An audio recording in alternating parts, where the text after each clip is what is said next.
the days of antiquity, when the earth was still young, mankind's folly had reached the heavens, and the world was inundated with sin and violence.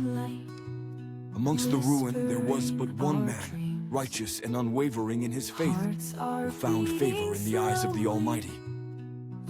This man was Noah, a beacon of purity amidst the corruption of his age. And it came to pass that the Lord, in his infinite wisdom, decreed the cleansing of the earth through a great deluge, a flood that would sweep away the wickedness that had taken root in the hearts of men. To Noah, he imparted a divine command, a task monumental and sacred, to build an ark of gopher wood, vast and enduring, that would safeguard the remnants of his creation.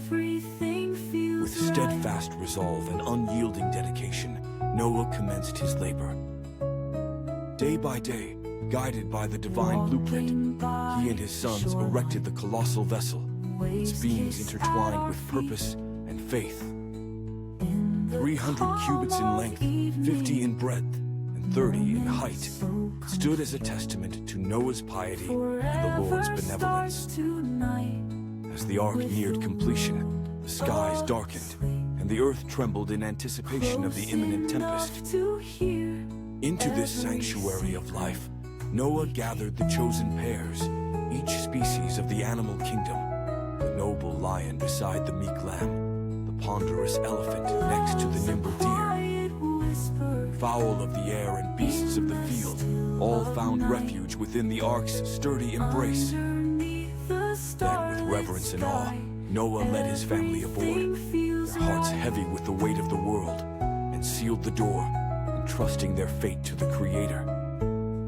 The heavens unleashed their fury, torrents of rain descended, and the fountains of the great deep burst forth.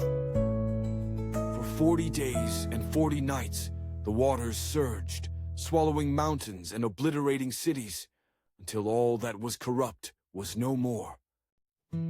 Adrift upon the boundless waters, the ark and its sacred cargo floated over the ravaged earth, a solitary vessel in a world reborn through divine retribution. In the silence that followed the storm, when the waters had receded and the earth once more breathed the air of renewal, the ark came to rest upon the mountains of Ararat.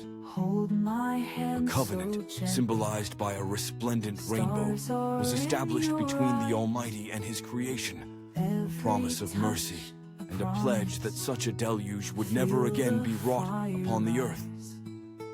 Noah, gazing at the arc of colors that graced the heavens, understood the profound significance of his journey. The ark, once a refuge from destruction, now stood as a beacon of hope, a testament to faith and obedience, and a reminder of the sacred bond between the Creator and his children. And thus, the tale of Noah's Ark endures through the ages, a revered narrative of righteousness, divine justice, and the undying hope that springs forth from faith.